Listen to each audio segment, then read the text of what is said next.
उस्ताद मोहतरम हज़रत अल्लामा मौलाना मुफ्ती सैयद ज़करिया अशरफी साहब क़िबला, वो भी इस स्टेज में जलवा बार हैं, और दिगर उलमाए किराम, अस्सलामु अलैकुम व रहमतुल्लाहि व बरकातहू। अल्हम्दुलिल्लाह अल्हम्दुलिल्लाह रब्बिल आलमीन वल आक़िबतु लिल मुत्तक़ीन वस्सलातु वस्सलामु अला रसूलिही मुहम्मदिन व अला आलिही व अस्हाबिही अजमईन। अम्मा बाद, अऊज़ु बिल्लाहि मिनश शैतानिर रजीम, बिस्मिल्लाहिर रहमानिर रहीम। अला इन्ना औलिया अल्लाहि ला खौफुन अलैहिम व ला हुम यहज़नून।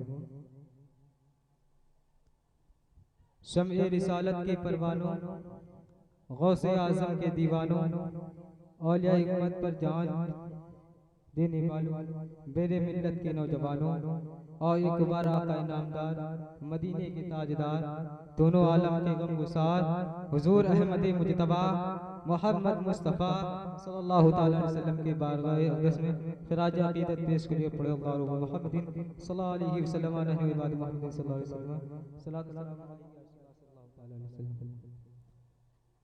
अल्लाह रब्बुल इज़्ज़त कुरान मुक़द्दस में इरशाद फरमाता है, अला इन्ना औलिया अल्लाहि ला खौफुन अलैहिम व ला हुम यहज़नून। इसका तर्जुमा करने से बेहतर कबल मुनासिब समझता हूँ कि एक बार हम और आप एक मरतबा और दरूद पाक पर अल्लाह मुहम्मदिन सल्लल्लाहु अलैहि वसल्लम नहनु इबाद मोहम्मदिन सल्लल्लाहु अलैहि वसल्लम सलात व सलाम अलैका सल्लल्लाहु ताला अलैहि वसल्लम।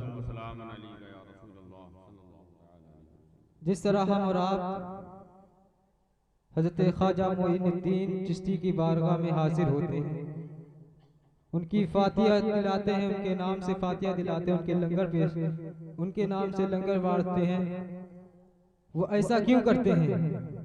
बल्कि इसलिए करते हैं कि हमारे क़ल्ब व ज़हन में उस अजीम एहसान का एहसास है जो कई बरसों पहले सैयदना सरकार गरीब नवाज ने किया था।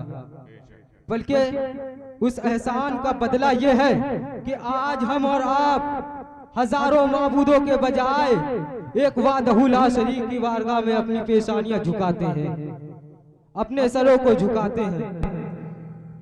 सरकार गरीब नवाज का करम है कि हम हर दर की गुलामी से बच गए, हमें मिलाद मोहम्मद मुस्तफा का दर मिला। रसूलुल्लाह की तहदीस की, आका अलैहिस्सलाम की तहदीस तक हमारी रसाई पहुंच। ख्वाजा गरीब नवाज का करम है हम पर। अल्लाह तबारक व तआला ने सैयदना सरकार ख्वाजा मोइनुद्दीन चिश्ती को बड़े अज़मतों का हामिल बनवाया था। आप बचपन से ही अल्लाह की मार्फत की तरफ रुझान करते थे। वालिदैन का इंतकाल हो गया, आपने अपने घर को छोड़कर अल्लाह वाले की तलाश में निकल गए। वो इसलिए कि वो रास्ते जो पूरी जिंदगी इबादतों से तय नहीं किए जा सकते, कभी होता ये है कि अल्लाह वाले की नजरे करम उन रास्तों तक पहुंचा देती है, उन मकामात मर्तबों तक पहुंचा देती है जो इंसान अपनी पूरी जिंदगी इबादत और मर्तबों इबादत करने के बावजूद उस मकामात और मंजिलें तक नहीं पहुंच सकता। हजरत सैयदना सरकार ख्वाजा मोइनुद्दीन चिश्ती जानते थे कि अगर अल्लाह का कुर्ब हासिल करना है तो किसी ऐसे को तलाश करना होगा जो अल्लाह का करीबी हो, जो अल्लाह की बारगाह तक पहुंचाने की इस्तिताअत रखता हो। ख्वाजा मोइनुद्दीन चिश्ती किसी मुर्शिद के तलाश में निकल पड़ते हैं। ये सच्ची दमक थी हमारी और आपकी। तहगोशी की तलाश सिर्फ मादियत के लिए होती है, ये उनकी तलाश सिर्फ रूहानी मकामात और अल्लाह का कुर्ब हासिल करने के लिए थी। हजरत सैयदना सरकार गरीब नवाज किसी मुर्शिद के तलाश में निकल पड़ते हैं। बताने वाले ने बताया कि कस्बे हारून में सैयदना उस्मान हारूनी जलवागर है, उनकी बारगाह में जाओ, वो ऐसी निगाह रखते हैं, वो खुद भी अल्लाह के वली है, जिस पर निगाह डालते हैं अल्लाह उसे भी वली बना देता है। सैयदना ख्वाजा मोइनुद्दीन चिश्ती उस्मान हारूनी की बारगाह में तशरीफ रखते हैं। अभी कुछ लम्हात ही गुजरे थे, पहुंचे, सलाम किया, अदब का मुजस्समा बनकर बैठ गए। अभी कुछ लम्हात ही गुजरे थे कि सैयदना उस्मान हारून ने इरशाद फरमाया कि ए मोइनुद्दीन, ये कुछ आयात और वज़ाइफ है, जरा इनको पढ़कर इनको पढ़कर दोबारा मेरी बारगाह में हाजिर होना। ख्वाजा मोइनुद्दीन ने उन चंद आयात और वज़ाइफ को चंद लम्हे तकलिया करने के बाद पढ़ के दोबारा हाजिर होते हैं। फरमाते हैं मेरे हुजूर, मेरे मुर्शिद करीम, मैंने वो आयात और वज़ाइफ पढ़ लिया है। कहता अगर पढ़ लिया है अब जरा उसके नतीजे देख। का अगर हजरत उस्मान हारूनी इरशाद फरमाते हैं अपनी निगाह को जरा ऊपर के जानिब तो डाल, देवता देखता क्या है।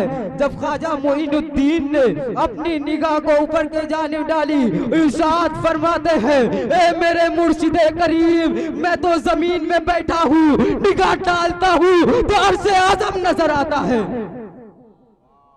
फिर सैयदना उस्मान हारूनी इरशाद फरमाते हैं अब जरा नीचे की जानिब निगाह तो डालो, बता देखता क्या है। हजरत ख्वाजा मोइनुद्दीन है, नीचे की जानिब निगाह डालते हैं। जब उन्होंने नीचे के जानिब निगाह डाली तो देखते क्या है। कहते ए मेरे मुर्शिदे करीम, वाह क्या निगाह का असर है। अभी मैं एक दीवार से दूसरी दीवार न देख सकता था, मगर अब ऐसा नजरे करम हुआ है कि निगाह नीचे के जानिब डालता हूँ, निगाह जैसे नीचे के जानिब डालता हूँ तो सातों आसमान के नीचे के तहत नजर आता है। मुर्शिदे करीम, जब इतना फरमाना था ये है वली की निगाह की तासीर, इसलिए किसी शायर ने कहा था निगाह वली में वो तासीर देखी, बदलती हजारों की तकदीर देखी। ये है वली के निगाह की तासीर, जो हाथ पकड़ते ही चंद लम्हों में वो मकामात तय करा देते हैं। हजरत मगर कुछ होता यह है, मगर कुछ मलामात ऐसे होते हैं कि चंद तखलिया करने के बावजूद, वज़ाइफ पर वज़ाइफ पढ़ने के बावजूद उन मकामात और मर्तबे तक नहीं पहुंच सकते।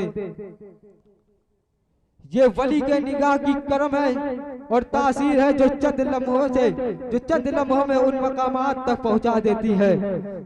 मुझे एक तारीख का वो अनोखा किस्सा याद आ रहा है। जब एक अल्लाह वाले की बारगाह में एक शख्स आता है, अभी कुछ लम्हात ही मुलाकात के गुजरे थे, उस अल्लाह वाले ने अपनी खिलाफत भी दे दी, अपनी चादर भी दे दी, अपनी सारी मार्फतों से नवाज दिया। वहाँ पर एक रहने वाला आबिद 30 साल से इबादत कर रहा था, वो सरापा अदब होकर खड़ा हो जाता है और कहता है अल्लाह वाले, अगर एतराज ना हो तो मैं एक सवाल करूँ। अल्लाह वाले ने पूछा बता तेरा सवाल क्या है। उसने कहा कि आने वाला आया, अभी चंद लम्हे ही गुजरे थे कि उसे सारी मार्फतों से नवाज दिया, उसकी मंजिलें तय करवा दी गई। मैं यहाँ पर 30 साल से इबादत कर रहा हूँ, सजदे पे सजदे कर रहा हूँ, मगर मेरा ये आलम है कि मेरा ये मामला है कि मुझे रूहानी मकामात तक हासिल नहीं हुआ। तो जानते हो उस अल्लाह वाले ने क्या जवाब दिया था? ये तो आने वाले का मामला है। आने वाला कभी सूखी लकड़ियां लेकर आता है, कभी गीली लकड़ियां लेकर आता है। तुम्हारी लकड़ियां गीली थी, तुम उसको पहले सुखा लो, निगाह डालेंगे मार्फत की आग खुद ब खुद जलने लगेगी। आने वाला सूखी लकड़ियां लेकर आया था, निगाह डाली मार्फत की आग खुद ब खुद जलने लगी। इसी तरह ख्वाजा मोइनुद्दीन चिश्ती गीले नहीं थे जो सुखाए जाए, वो हजरत सैयदना उस्मान हारूनी समझ गए थे कि उसको सिर्फ एक चिंगारी की जरूरत है। निगाह डाली, दुनिया ने देखा कि इस कदर रोशनो ताबनाक हो गए, इस कदर बुलंदो बाला हो गए कि उनके आंखों में, ख्वाजा मोइनुद्दीन की आंखों में पूरा आलम समा चुका था। वमा अलैना इल्लल बलाग, वक्त की अहमियत है। वमा अलैना इल्लल बलाग। अस्सलाम वालेकुम।